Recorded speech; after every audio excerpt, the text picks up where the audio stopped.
Par le pouvoir du crâne ancestral. Point Break ou Bad Boys 2? Attrape le chat!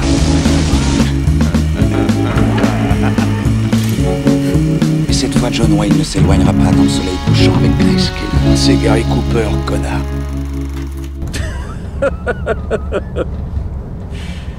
Je déconne. Mesdames et messieurs, bonsoir, bonjour, bienvenue dans ce nouvel épisode de Film à emporter. Je suis Alexandre et je serai votre hôte comme d'habitude avec Arnaud. Salut Arnaud. Salut Alex. Aujourd'hui, on vous parle d'un film cocorico et flamenco, franco-hispanique, réalisé par Alain Corneau. Le Prince du Pacifique, sorti en 2000 avec Thierry Lhermitte, Patrick Timsit, Marie Trintignant, François Berléand, Anitoine Volandé et Thierry Marani. Le film nous raconte l'histoire du capitaine Alfred de Morsac, interprété par Thierry Lhermitte, qui, sur la fin de la Première Guerre mondiale, va tenter de récupérer des soldats parmi les colonies françaises dans les îles polynésiennes. Il va donc se frotter au commandant Lefebvre, qui du coup est le gérant en fait de la colonie française et qui se sert des Polynésiens pour en fait il les exploite tout simplement dans des comment on appelle ça, des carrières, c'est pour miner du cuivre, je crois. Oui, c'est ça. C'est du cuivre. C'est ça, ouais. Et qui voit forcément d'un mauvais œil. Forcément qu'on récupère sa main d'œuvre, voilà. qu'il fasse son petit bisbis, et qui est tout petit peu taré, n'est-ce pas? Très subtil également. Et bien sûr. Et bien pour une fois, c'est moi qui choisis le film. Exactement. Et qu'as-tu pensé de ce film, Arnaud? C'est agréable parce que finalement, tu as choisi un film assez improbable. Hein, pour le coup, c'est pas du tout dans la ligne, dans la politique. Quand même un peu. Des films. Mais remarque, d'ailleurs, je m'inscris en faux parce que c'est quand même un film d'aventure. Bah ouais. Comme tu l'as dit, Made in France. Pour le coup, alors, et d'ailleurs, c'est marrant qu'on en ait parlé, parce qu'on s'était arrivé plusieurs fois de parler de ce film-là, par nostalgie sans doute, moi je l'avais pas revu depuis longtemps, mais. Alors, moi non plus. Je l'ai revu pour le podcast, ouais. Et en fait, j'en avais un bon souvenir, malgré tout, je pense que toi aussi, hein, tu peux confirmer. C'est même pour ça aussi que je me disais, bon voilà. Ce souffle un peu lyrique, tu sais. Alors. Le film a aussi pour lui d'avoir été tourné en grosse partie en Polynésie, donc il profite de sacrés décors. Les décors sont stylés, hein, sont très très beaux. Ouais, qui rappellent les grandes heures du cinéma d'aventure, comme il y en avait beaucoup, mais alors de toutes décennies confondues, notamment dans les années 90, il y a eu beaucoup de petits films comme ça, tu vois, typiquement dans un autre genre, peut-être un peu plus assumé, mais on pense justement à l'île aux pirates, tu vois, Rainier Arline, une batterie de films qui sont enchaînés les uns après les autres, et du coup j'avais un souvenir d'un film un peu... en tout cas, dimension épique, quoi. Ah ouais. Effectivement, bon, la revoyure. ça essaye. La revoyure, je peux constater que non, malheureusement. C'est-à-dire que le film essaye, mais en fait, le film est attachant en cela que voilà, il se prend quand même au sérieux. Alors malgré des personnages hauts en couleur, j'aime bien ce côté un peu, justement lyrique, voilà, qu'on embrasse le film d'aventure, vraiment. Familial, c'est un peu la quintessence du cinéma populaire, quoi. Dans ce qu'il y a de plus noble d'ailleurs, hein, parce que je trouve qu'on se pas de ta gueule, il y a des sacrés décors, on a quand même aussi des sacrés acteurs. Ouais, puis, alors, même si voilà, on peut, comment dire, peut-être, on va adhérer au jeu de certains acteurs, n'empêche qu'ils y mettent du leur, quoi. Ils ont pas l'air d'en avoir rien à foutre, quoi, du film. Le film repose sur des codes établi depuis toujours, alors qu'il ne renouvelle jamais et qu'il ne tente pas de renouveler, hein. D'ailleurs c'est aussi le défaut du film, c'est qu'il est assez pantouflard quelque part dans son approche et dans sa dimension scénaristique, la façon dont le film avance. Si tu veux, t'as déjà vu ça 1000 fois. Moi ce que j'aime bien par ailleurs dans le film, c'est le choix du casting malgré tout, même si on peut toujours tiquer sur le surjeu de Berléand, que j'adore, hein, qui est un sacré acteur qui pour le coup le joue presque à la Clayton de Tarzan, enfin tu vois, ce qui pourrait marcher. Simplement, là où ça fonctionne moins, c'est que je trouve que tout le monde n'est pas sur la même ne joue pas sur la même corde, quoi. Et du coup ce qui fait, ça crée un déséquilibre parfois assez ridicule malgré tout, qui n'est pas dommageable dans ce sens où tu le suis quand même avec plaisir le film, mais je trouve que c'est dommage, l'équilibre n'y est pas. Et puis par contre j'aime beaucoup Thierry Lhermitte, moi, je trouve que déjà c'est un acteur que j'aime bien, voilà, on va pas revenir sur Thierry Lhermitte, mais par contre je trouve que dans le film il marche super bien, avec son jargon militariste, ses principes d'honneur, quand bien même je trouve qu'ils sont assez vite balayé pour les besoins de l'aventure, bien sûr, voilà. Mais tu vois, c'est des codes qui sont établis, mais qui sont établis aussi parce qu'ils ont marché depuis toujours en fait. Donc, en l'occurrence, ça marche aussi ici. J'aime bien, tu vois, son duo avec comment il s'appelle, avec Tim Seat, qui joue pour le coup le prolo un peu de bas étage, qui est, je crois, qui est promu au bagne. C'est ça, exactement. Alsacien qui. Et du coup, l'espèce de petite frappe. C'est un escroc. Hein. Voilà, un escroc de petite envergure qu'on va associer à un personnage aussi noble, bourré de principe que Thierry Lhermitte. C'est un duo qui fonctionne toujours. C'est une espèce de buddy movie à la française, comme on a toujours eu. Je repense. Je ne vais pas te citer ces exemples-là, mais tu vois, combien de films on a connus avec Jean Reno. Je pense, tu vois, dans des trucs un peu à la style.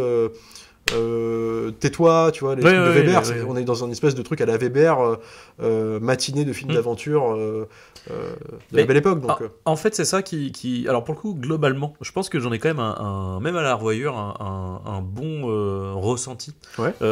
Parce que je pense que ça tente plein de trucs. Alors, après, je pense que c'est son défaut, comme c'est sa principale qualité. C'est que tu vois, oui, il y a ça, tu vois. Il y a ce côté comédie franchouillard, en fait, tu vois, quelque part. Et en fait, Berléand, du coup, le personnage de Berléand, ça s'inscrit un peu là-dedans. Et en même temps, le problème, c'est que ça va grignoter sur l'aspect, justement, film d'aventure épique. Tu vois, là, du coup, on va pas trop s'y retrouver. Tu vois, ça pourrait être à son avantage. Tu vois, je pense à d'autres films, à d'autres réalisateurs qui se sont aussi au film d'aventure à la française. Alors, évidemment, on l'entend plus dans le fantastique. On parle, par exemple, d'un mec comme Christophe Gans. En fait, je trouve que là où c'est... Non, bien sûr, non, mais je veux dire, tu vois, Corneau, c'est un mec qui était longtemps respecté. Je veux dire, et tu vois, ce que j'aime bien, par exemple, avec Gans, c'est qu'il s'inscrit dans l'histoire de France, son film, et en même temps, il puise de... Voilà, c'est bourré de références, c'est un pot au feu, hein, donc pour le coup, beaucoup trop, mais je trouve que mine de rien il arrive à greffer ses références à des codes scénaristiques qui ne se départissent jamais en fait d'un cinéma français ou d'une histoire française. C'est un vrai film de genre à la française. Ici, ce qui est le cas aussi, hein, sur le principe, on est dans l'histoire de France, genre avec un mec pendant la Première Guerre mondiale, colonie française, Polynésie, enfin voilà, donc le postulat de départ est hyper intéressant, simplement, en fait, il essaye trop de coller à des films américains sans avoir en plus ce dynamisme. Alors, en fait, et là où du coup, en fait, tu vois, sur le papier, c'est épique. Tu vois, il y a des scènes en fait, tu vois, qui ont ce petit truc. Je pense que ce qui va rehausser certains moments, c'est la musique, qui parfois peut être un peu kitsch avec le côté électronique, un peu mais quand il va partir un peu plus dans des sonorités. Je dirais un peu plus local et avec des chœurs, avec des. Où là, déjà, ça va prendre du monde, quoi. Ouais, et là, ça va prendre un peu plus d'ampleur, quoi. La problématique, c'est que on est quand même globalement sur un film fauché, quoi. Enfin, et quand bien même il serait pas si fauché que ça, à l'image, ça l'est, quoi. C'est-à-dire qu'en fait, on a 3 décors. C'est exactement ça. Il y a en tout et pour tout dans tout film. 40 acteurs. Non, mais puis surtout, des fois, t'as l'impression. C'est un peu triste, quoi. Tu vois, entre les colonisés et puis l'armée. En fait, t'as l'impression que c'est des fois qu'il manque des acteurs. Des acteurs n'étaient pas disponibles ce genre de tournage, du coup on a repris les autres en les maquillant pour faire croire qu'ils sont dans la bonne bande. Mais oui, c'est vrai. En fait, t'as un espèce de sentiment comme ça, et t'as raison. En fait, on a des décors qui sont somptueux de base. C'est vraiment 15 personnes dedans, quoi. Ils sont cassés les couilles à aller tourner là-bas. Enfin, je veux dire, faut quand même imaginer ce que c'est. On tourne aussi beaucoup sur l'eau. Enfin, je veux dire, c'est pas évident des tournages comme ça. Et comme tu dis, on a 3 plages, quoi. Et c'est dommage parce que il y avait moyen. En fait, justement, parce que t'as ce côté. À un moment donné, ça parle quand même justement colonie française. Ça parle de révolte. Ça parle de là où c'est peut-être pour ça aussi que Berléand sont obligés d'en faire des caisses, parce qu'à la fois c'est un peu grave et en même temps il faut aussi qu'il surjoue le méchant, parce qu'en fait il se passe tellement rien de ce niveau-là que du coup il n'y a pas d'enjeu si lui il en fait pas des caisses, quoi, tu vois.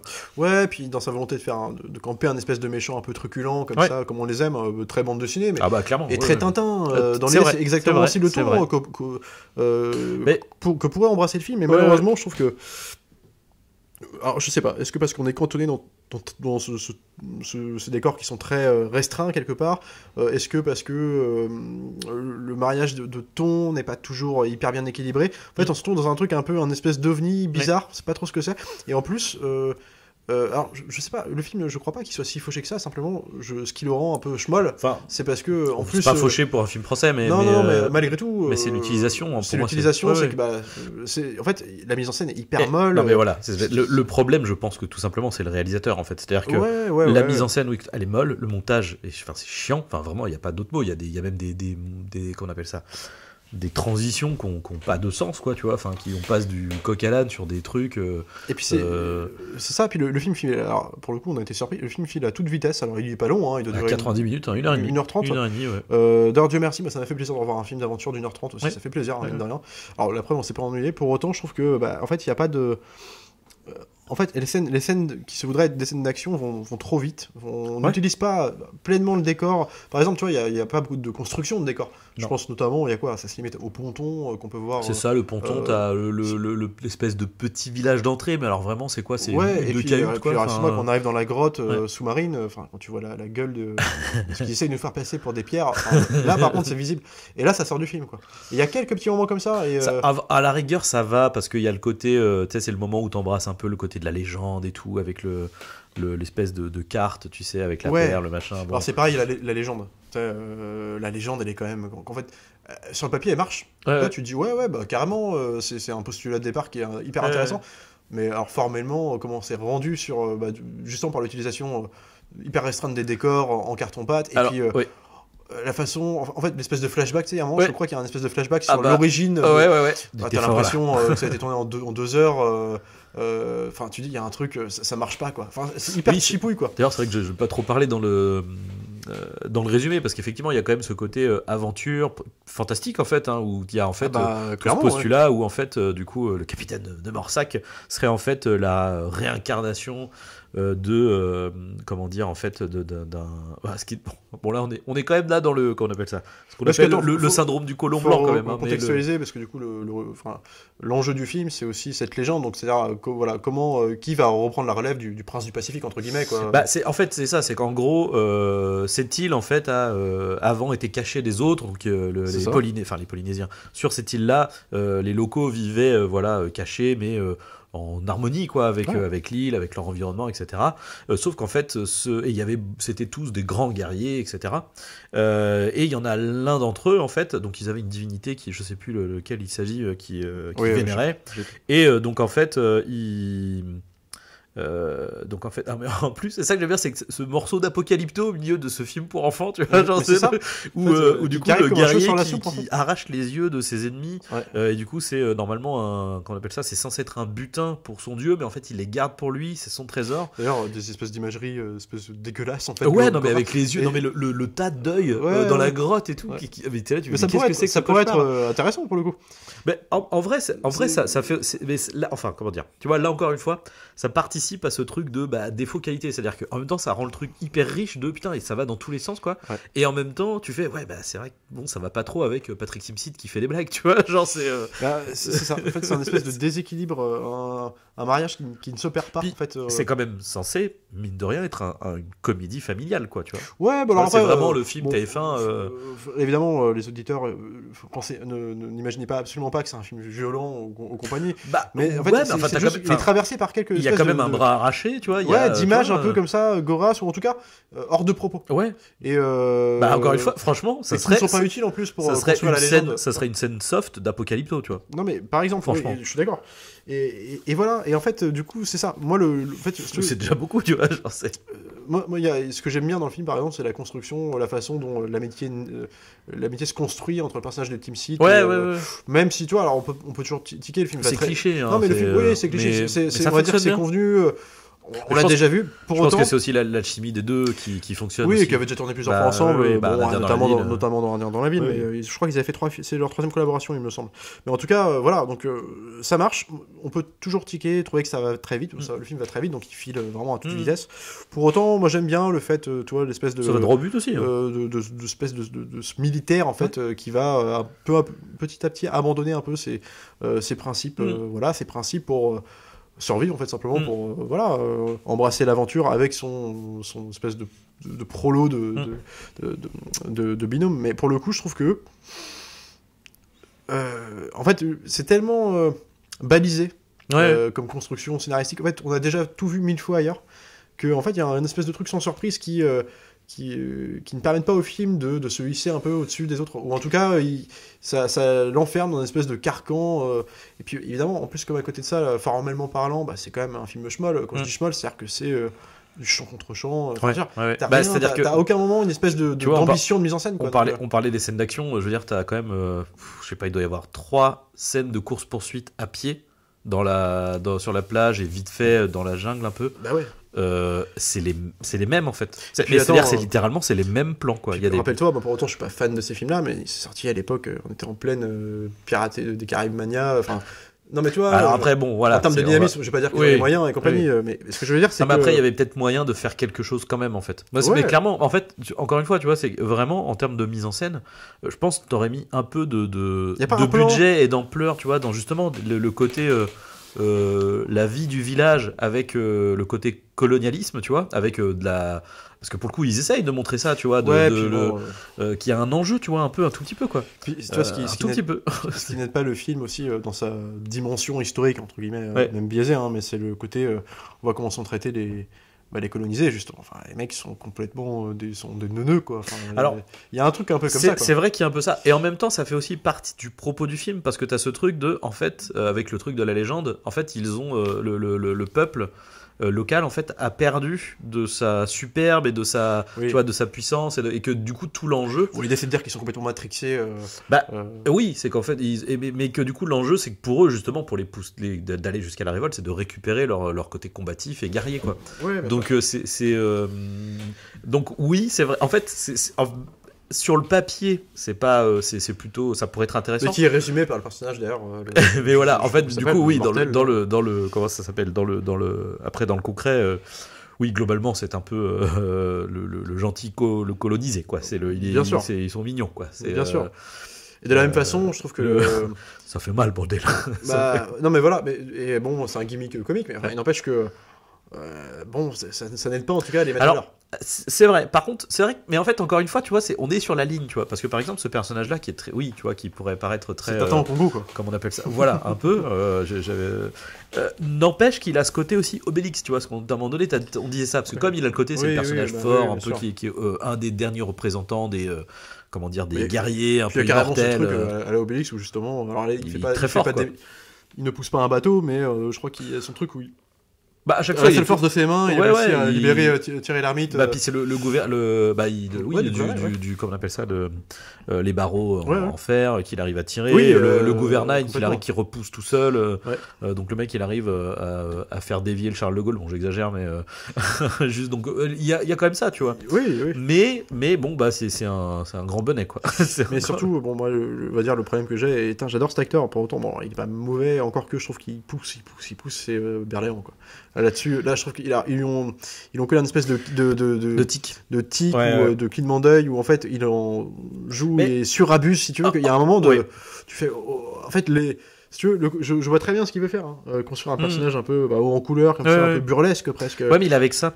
Alors pour moi, la problématique, encore une fois, c'est plus une problématique de mise en scène et de direction d'acteur. C'est-à-dire qu'en fait, je pense que le réal, il avait pas d'autres gimmicks ou il avait rien d'autre pour caractériser ce personnage. Donc du coup en fait puis alors je sais pas à quel point il y a une certaine roue libre aussi tu vois et du coup en fait ça donne ça quoi, ça donne ce truc en fait sur le papier c'est con parce que c'est plutôt intéressant en fait en vrai ça pourrait être intéressant. Le problème c'est que quand comme c'est juste oui comme tu dis c'est juste pas subtil pour un sou en plus avec son second qui vient lui faire des papouilles pour le canaliser tu vois et pour finir sur oui en fait il a pété un câble pendant une révolte de machin et en fait il a fini à l'asile et tout tu fais ouais les gars c'est pas subtil et puis tu n'as jamais de sentiment de progression dans sa folie, c'est à dire que le mec est méchant tout le temps c'est ça ce qui fait que en fait la menace alors Berléand tu la prends plus au sérieux parce que le mec en plus comme il le joue un peu façon comic relief là tu vois un truc un peu et c'est dommage parce que Berléand il peut avoir ce côté sympathique en fait bien sûr et du coup ça aurait été mortel d'avoir le côté au début allié qui du coup parce que du coup il finit par trahir de Morsac en l'emprisonnant etc. Donc parce que le mec tu le vois venir tout de suite évidemment mais ce que je veux dire c'est que tu vois je pense à des bad guys de films d'aventure comme ça je te cite Clayton en fait pas innocemment parce que je trouve que dans le ton ça me rappelle aussi beaucoup le Tarzan de Disney mais je trouve que tu vois Clayton il devient réellement hyper menaçant alors il l'est de facto tout du long mais quand même à la fin t'as une progression là il y a une espèce de climax dans sa folie vengeresse là. Il y a un peu ça quand il commence on lui donne une arme à feu tu vois Et d'ailleurs, quelque part. Ouais, mais l'arme à feu. Non, mais c'est sûr. La façon dont il la prend, il la considère comme un jouet, genre comme un chien fou qui est garé avec son arme. Oui, mais c'est vrai qu'à partir du moment où il décide que c'est bon, en fait, c'est bon, maintenant je tue et je. Tu sais, je trouve que t'as des scènes de. Oui, tu vois, le jeu avec la dynamite, tu vois, ce genre de truc où parfois il gagne un peu plus de calme, tu vois. Il va être un peu moins dans le gimmick du tic de tu vois, genre oui, mais vraiment, parce que moi tu vois là où je trouve que ça pose problème par exemple, c'est un peu dans un autre genre, comme Waterworld par exemple, tu vois, on a d'un côté un personnage de Kevin Costner qui est très premier degré, hyper sérieux quoi. et d'ailleurs pas que lui, tous les entre guillemets les gentils du film quoi sont hyper premier degré, tu vois, dans une dimension un peu drama de on cherche à bouffer, à boire, tu vois, à vivre avec ce qu'on a quoi. Et les méchants à côté on a des espèces de personnages de cartoon, tu vois. Et là typiquement Thierry Lhermitte il le joue malgré tout, malgré sa relation qu'il peut avoir avec Tim Seed, comme un personnage comment dire, noble, tu vois, avec des principes, tu vois, droit dans ses bottes, tu vois. Et pour le coup, tous les personnages en fait, parce que même Tim Seed qui est un peu comic relief, il a quand même ce truc, lui il le joue toujours très premier degré. Tu sais, t'as même des moments où justement quand ils sont dans... Et presque des fois on prend de gravité, il y a un truc bizarre. Tu sais, quand des fois il s'envoie des fions, où le mec, tu sais, quand tu lui dis mais je vais te buter en fait. Alors dans la dynamique c'est drôle, mais sauf qu'en fait, en vrai, dans ce que tu regardes, le personnage il est vraiment mode je vais te crever en fait. Et en plus à côté de ça, il se casse pas la gueule comme non, c'est pas un mec. Mais ce que je veux dire, c'est que là où, parce que tu vois le personnage de Lefebvre, donc de Berléand, je veux dire, c'est quand même lui qui est un peu censé bouleverser, chambouler un peu les principes de Thierry Lhermitte. Donc Thierry Lhermitte, il est dans une phase un peu de... Il doit se dire ça va peut-être trop loin en fait. Ça va peut-être trop loin, et puis surtout je délaisse tous mes principes, enfin en tout cas militaristes pour le coup, pour redevenir un espèce d'homme lambda, mais qui va parce qu'il a des principes, essayer de sauver tout un village quoi, entre guillemets. Et en fait donc il est censé être à l'origine de ce bouleversement. Et quand tu vois le personnage et la façon dont il le joue, tu te dis non, ça marche pas. Et surtout pas avec tu vois, le mariage de ton n'opère pas quoi. Et c'est ça la problématique du film, c'est-à-dire que tu sens que le mec a vu beaucoup de films d'aventure, tu sens qu'il à tel point d'ailleurs qu'il a jamais cherché à s'en départir. Mais je trouve que c'est à la fois sa force et sa faiblesse, c'est vraiment dans le ton. Ah bah là on est sur du téléfilm. Enfin en fait.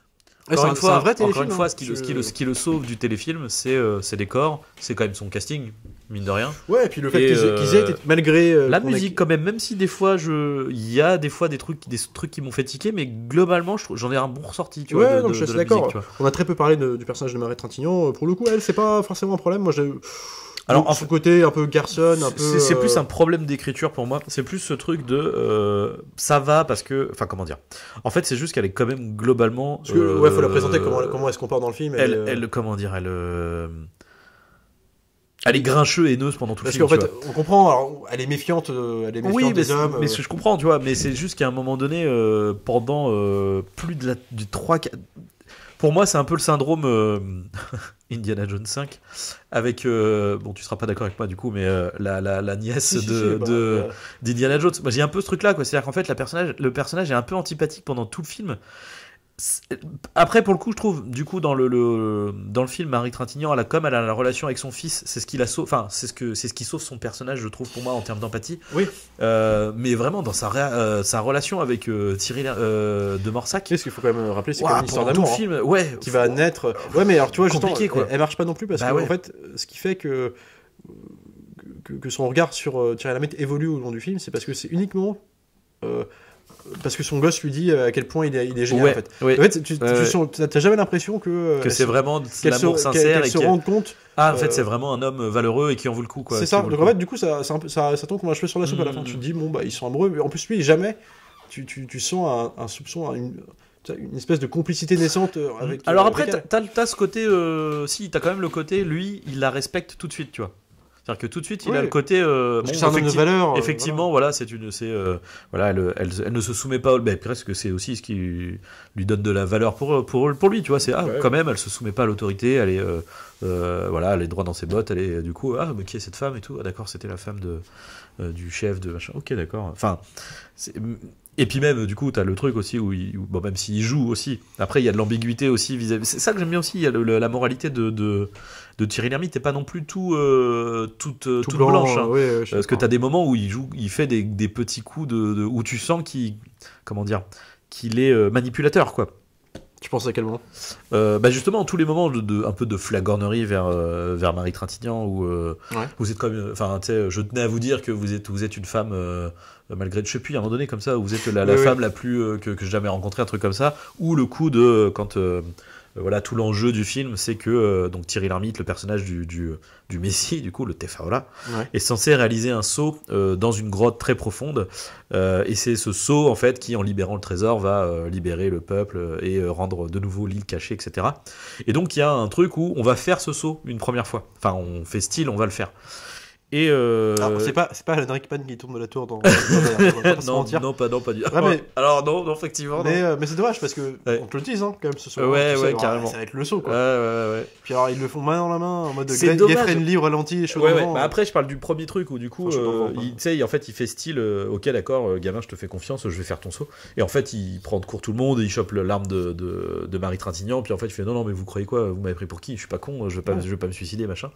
Il a des petits tricks tu vois de manipulation. Tu vois. Et ça amène du coup au saut parce que du coup, tu sais il va pas mais voilà et c'est du coup voilà c'est donc le fameux saut mais globalement le côté non mais juste ça se fait en bande dessinée quoi. Ouais mais là tu vois là c'est encore une fois c'est un problème de mise en scène c'est-à-dire que il y a des plans tu vois dans le saut qui marchent. Ils avaient tu vois par exemple exemple de le faire, franchement pour le coup je trouve même plutôt ce plan assez, j'allais dire charismatique, tu vois, c'est le gamin qui est en bas parce qu'en gros, il y a un ponton qui est en haut d'une falaise, en gros, et en dessous, en fait, t'as l'eau. Avec un trou en contrebas. Avec un trou, mais vraiment, en fait, c'est-à-dire que il y a la place pour deux personnes, mais c'est un tout, mètre quoi. de largeur, quoi.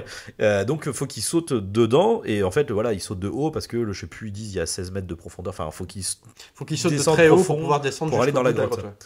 Et bref, et t'as un moment assez stylé, je trouve, où c'est juste au moment qu'ils arrivent dans le trou, où t'as le gamin qui a les mains un peu levées devant et t'as Thierry Lhermitte et Tim Seat avec qui sont. C'est vrai que dit comme ça, bon, ça fait moins. Ouais, mais n'empêche, avec un petit ralenti, avec l'eau, tu vois, qui éclabousse. Là, pour le coup, c'est un bon ralenti. Cette séquence est d'autant plus frustrante qu'elle est entrecoupée de moments sympas. Et voilà, et voilà, et du coup, sauf que les 30%, enfin les 60% de la séquence, c'est des fonds verts dégueulasses, avec un espèce de plan ridicule des deux qui sont en mode on dirait Tomb Raider 2 pour le coup, le moment du rail là c'est contre la corde construit en fait plus encore que les scènes d'action, cette scène du saut c'est censé être un peu le climax du film. Ouais et c'est là où il bascule de héros lambda à légende. Alors après ceci dit c'est vrai que c'est compliqué parce que là enfin tu vois c'est sûr que tu peux pas faire sauter Tim Seat et Thierry Lhermitte une doublure qui filmait un peu plus loin, je pense aussi qu'il y avait moyen de faire quelque chose d'autant plus que les plans qui endurent sont banal en fait. Tu vois, t'as vraiment une espèce d'impression. Là, ça rappelle les pires moments de Highlander 2, quoi. Tu m'avais énormément. C'est-à-dire quand t'as comment il s'appelle Lambert qui est dans le ciel, qui doit avoir un Sanana, tu fais oh putain, c'est exactement ça. Donc là, tu te dis, bon, ils ont bon goût de pas avoir pris Christophe. Mais... Et globalement. Ça aurait été encore un sacré problème. Mais Et globalement, tous les effets spéciaux du film, même s'il y en a, je comprends, tu vois, t'as le tourbillon de flotte, tu vois, qui tourne. Bon, il y a des trucs, voilà, quoi. Il y en a, bon, j'ai du mal à comprendre, par exemple, le gimmick du ralenti dans la chute, quoi. Enfin, du ralenti, pardon, tu sais, t'as un espèce de plan où, en fait, comment dire, tu suis un objet en mouvement. Dans la chute. Ouais. Donc t'as le premier objet, c'est quoi qui tombe? T'as un premier truc qui tombe. Tu sais où on s'est dit genre oula, et même toi t'avais dit genre ouais bah pour une fois qu'il y a un truc qui sort un peu de l'ordinaire parce que c'était un peu plan-plan, donc là au moins on a un truc un peu voilà. Moi je peux accepter moi les fautes de goût. Un film qui est tellement plan-plan à côté. Mais bref, enfin. Je comprends pas la symbolique, ça a l'air d'avoir en tout cas un sens particulier sans parler de symbolique, mais t'as toujours cette récurrence t'as un objet, t'as le collier, t'as eux, puis c'est ce même plan, hein. Ce même plan, tu vis des mecs sur un fond vert dégueulasse qui... là également dans le fait que ce soit pas, enfin que je trouve que le film n'est pas aussi généreux qu'il pourrait l'être, c'est aussi la mort de Berléand. Si je ne me trompe pas, il meurt d'une balle. Non, il explose quand même. Il explose. Il explose. Bah oui, parce que c'est avec la dynamite. Pour le coup, j'aime bien ce moment parce que t'as ce truc où t'as Tim Seat qui arrive en mode escroc, qui vient choper le collier de perles. Et puis au moment où Berléand va pour les buter, il fait. Et en fait, t'as Tim Seat qui a les deux mains sur le truc de la dynamite, donc du coup, ne peut pas appuyer sur le. Donc en vrai, pour le coup, j'aime bien. C'est rigolo, et puis en plus, à la fin, il explose vraiment en mode. Il explose quoi. Mais en fait, moi, cette phrase, cette phrase, elle est culte. Berléand explose. Non, mais j'adore. Mais en fait, je pense que. Ouais.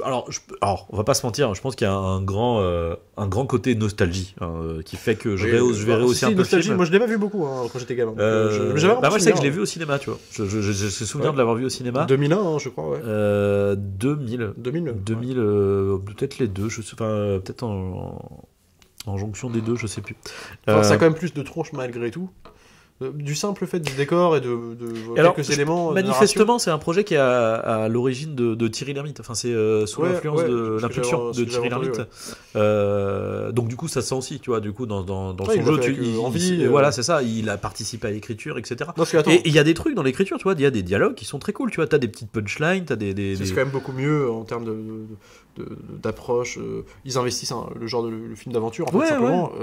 Regarde ce que fait Berberian, donc le mec de Cité de la Peur, avec L'île aux pirates. C'était lui qui avait fait. Berberian, ouais. Ah ouais. Et crois-moi bien que quand t'as vu ça, c'est un chef-d'œuvre absolu. D'ailleurs, il faut qu'on se. Alors, je tiens à dire, on le fera un jour. D'accord, ok. Absolument voir Gérard Jugnot en pirate. Avec plaisir. En Jack Sparrow. Ah, ça va être incroyable. Mais non, mais ça a quand même plus de tenue que. Puis c'était malgré tout une belle époque pour le cinéma français à ce moment-là. En fait, donc il y a de la nostalgie, il y a des choses qui fait que je pense que je le rehausse, mais il n'empêche que ce qui le tue, c'est sa retenue presque en fait. Ouais, puis il y manque un souffle. Ouais, c'est ça. Voilà, un souffle. Putain. Et pourtant, tu vois, la musique parfois, et c'est pour ça que moi je trouve qu'il y a malgré tout, et tutoie parfois. Il reste tu vois, le moment du saut. Il y a quand même un petit côté épique. Il y a un truc, tu vois. Les Polynésiens qui se mettent à faire oui, c'est ça. Ouais. La danse un peu rituelle et tout. Ouais. Tu sais, ça monte et tout. Et en vrai, bon, le rythme est pas foufou, mais dans l'idée, tu vois, ça tutoie ce truc de on y est presque, tu vois. Toute une question de dosage. C'est pareil. Alors, ils le font plusieurs fois d'ailleurs. Il y a des moments où ils le font vraiment trop longtemps dans le film. Une heure et demie. C'est dommage. C'est dommage. Tu t'es juste demandé, mais il y a un mec. Parce qu'au début, quand ça part, tu vois, quand t'as le gamin qui se met devant et tout, et même quand il commence à se faire dessouder. Enfin, t'as des petites scènes comme ça qui sont sympas où du coup, lui, le gamin, il se met en première ligne. Et du coup, comme le truc, c'est qu'en face, ils ont des vrais guns et qu'ils sont pas immortels en fait. Et puis ils jouent du montage avec ça. Tu vois, ils cachent le gosse, tu vois, ils le mettent derrière et puis les mecs se mettent devant et tout. Enfin, t'as des petits trucs comme ça qui sont sympas, mais globalement après tu fais oui c'est sûr, mais le problème c'est qu'à un moment donné, vu qu'ils ont tué deux de vos potes, là faut foncer dedans en fait, parce que si vous continuez à danser là les gars, vous allez tous crever, en fait. Mais je comprends bien, ils usent du montage, du montage pour avec ça pour essayer de faire progresser, monter la tension au fur et à mesure. Mais bon, tu vois, après c'est en fait le film, je pense qu'il est bourré de. Le film est fait de bonnes intentions. Je pense que le mec qui l'a fait, le corneau en question, il a investi après coup, il refera plus tard le remake de Le Deuxième Souffle, qui est un film de gangster hyper stylisé là pour le coup, il l'a refait avec Daniel Auteuil. Je me rappelle notamment de ce film là parce que c'était à l'époque, il y avait une grosse communication et c'était une grosse com dessus et tu vois, je me rappelle le film surstylisé qui était au final pas terrible, mais le mec, tu sens qu'il est nourri d'influence, qu'il a été bercé par le cinéma de genre. Artistiquement, il y a peut-être de bonnes intentions, quoi. Mais après, il y avait une grosse carrière derrière lui. Le mec, il a commencé à s'illustrer à partir des années 70. Mais je veux dire, je doute pas que ce soit un bon bougre. En tout cas, un mec qui. Alors, peut-être pas tant que ça, du coup, mais. Alors, visiblement, non. Non, pas tant que ça, non, du coup. Oui, parce que alors. Pour les potins. Il est mort maintenant, donc c'est vrai que c'est un peu bon. Voilà, on crache sur. Mais oui, non, manifestement, il est. Tu m'as appris tout à l'heure, je savais pas que c'était Godrèche, je t'avais visé. Alors c'est pas Godrèche, mais c'est une autre actrice. Comme quoi, il aurait été déplacé lors de tournage, quoi. Ah oui, je pense plus que déplacé du coup, mais maigre mot. Ouais. Voilà. Donc voilà, bon, peut-être, on va dire artistiquement, il a peut-être de bonnes intentions, mais humainement, c'est autre chose. Voilà, humainement, n'en parlons pas. Après, ceci dit, encore une fois, tu vois, ça m'étonne pas que ça soit plus, tu vois, de l'impulsion de Thierry Lhermitte, etc. Que c'est un peu plus son. Enfin, encore une fois, c'est pas la mise en scène qui sauve le film, quoi. Non, mais par contre, après, après, il est pas, c'est pas un tâcheron, quoi. Tu vois, genre, c'est pas. Non, mais c'est-à-dire, après, en même temps, j'ai vu Astérix et Obélix l'Empire du Milieu, donc forcément. Voilà quoi. Donc voilà, au moins c'est le Astérix contre César du film d'aventure. C'est un film qui est un peu feignant. En ce sens où il se repose sur des acquis, il ne prend jamais aucun risque. Simplement, c'est vrai que t'as tellement plus de films comme ça en France, ou en tout cas dans l'envergure dans une envergure du fait des décors, d'avoir été vraiment tourné en Polynésie, en tout cas une grosse partie du tournage, bah tout de suite ça donne un espèce de cachet supplémentaire. Et mine de rien, ça manque cruellement. Donc, et puis surtout, malgré le déséquilibre dans le ton, qui est quand même constant. Ça lui donne un côté unique quand même. Hein. Il n'empêche que on va dire que si on devait garder vraiment le ton principal du film, ça reste un ton un peu sérieux malgré tout. Et je trouve que là aussi, il n'y en a plus beaucoup. Donc, et c'est certainement pas du coup comment il s'appelle ce film, Les Aventures de Jack Mimoun. Je l'ai pas vu du coup celui-là. Du coup, je l'ai pas vu non plus. J'ai vu des extraits. Mais bon, c'est le mec qui crache dessus. C'est purement gratuit. Pourtant, il paraît qu'il est pas si nul que ça. Mais ouais, peut-être que je suis une hyper, on sait rien, mais enfin bon, voilà, tout ça pour dire que. Mais je vois l'idée. Donc bon. Bah moi j'ai quand même envie de dire, je conseille quand même le film. Écoute. Puis alors, voilà. alors si vous avez l'occasion de le voir, regardez-le parce que pour le coup ça a été un parcours du combattant pour le trouver. Ça m'a coûté 25 balles sur Amazon. Hein. C'est pas de le trouver en magasin. Et c'est là on est sur du DVD. On était à 2 doigts de se taper une VHS, gars. T'as une perle rare avec. Je crois que c'est le dernier exemplaire que j'ai chopé, hein, du coup. Il y en avait d'autres, mais ouais, sinon il y avait beaucoup de VHS. Ouais. Donc voilà, c'était notre retour sur ce film. On se retrouve la prochaine fois pour on verra bien. Moi je peux te le dire le film déjà. Je l'ai. T'as une idée ou pas? Non. Enfin, est-ce que t'as pas de. Non, j'ai pas. Ce sera le À couteau tiré, film d'aventure. Ok. On reste sur le film d'aventure. Ouais, allez. D'un autre niveau là. Quand même. Bon, et sur ce, continuez d'aller voir des films, c'est important. Salut à tous et salut Arnaud. Salut Alex.